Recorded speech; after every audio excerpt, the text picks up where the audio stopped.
刑满释放当天，犯人到底会经历什么？你知道吗？据数据显示我国每年有近60万犯人刑满释放。这些犯人出狱当天的流程是咋样的呢？今天这期视频老黑就来带大家沉浸式体验一下从监狱刑满释放的真实过程，全程高能，绝对颠覆你的认知。在刑满释放之前，狱警会提前1个月告诉你出狱的具体日期，并通知你的家人在出狱当天来接你。而在这1个月里你会成为监狱的重点关注对象，你不能有丝毫的懈怠，要更加老实的服从监狱的安排。不仅如此狱警会在这1个月内对你做一项心理测试，心理测试会验证你是否已经洗心革面，只有测试合格才符合出狱的要求。当时间终于来到了出狱的那一天，你的作息时间不会有任何改变，也依然需要按时起床、洗漱、吃饭，然后按时接受改造的内容，直到狱警将你当年进入监狱穿的那套便服拿给你，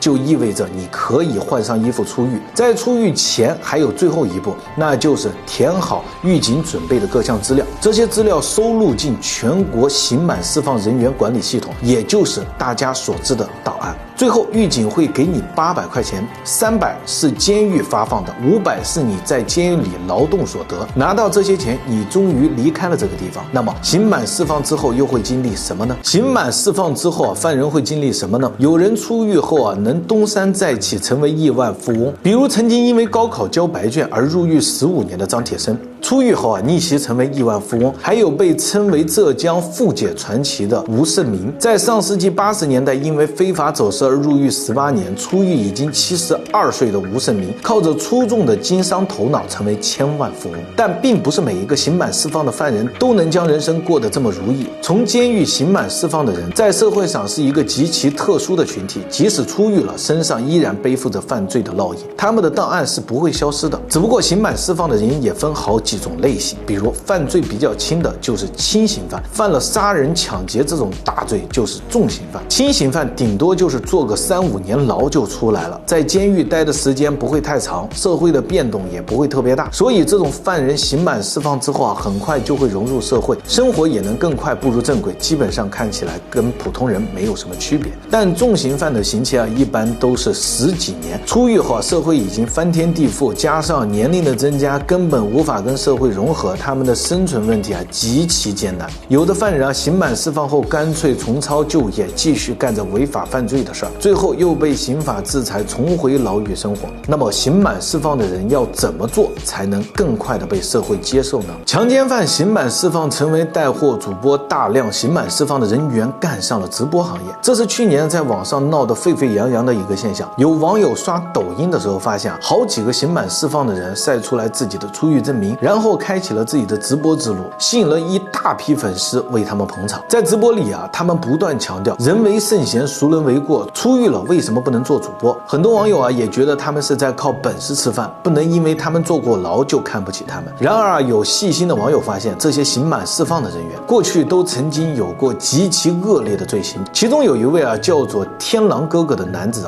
他就是被判了5年10个月，这犯的可不是小罪，而是强迫未成年卖淫罪。当然知错就改是值得鼓励的，但这种将犯罪轻描淡写写成犯过的错，甚至将坐过的牢当成辉煌事迹拿出来吹嘘，且毫无悔改之意的人是绝对不能共情的。刑满释放的人想要被大众接受，最好是真的有悔过之心，脚踏实地的生活且回报社会，这样才能更快的融入社会。我是老黑，你不知道的小知识都由我来告诉你，欢迎评论区私信轰炸，咱们下期再见。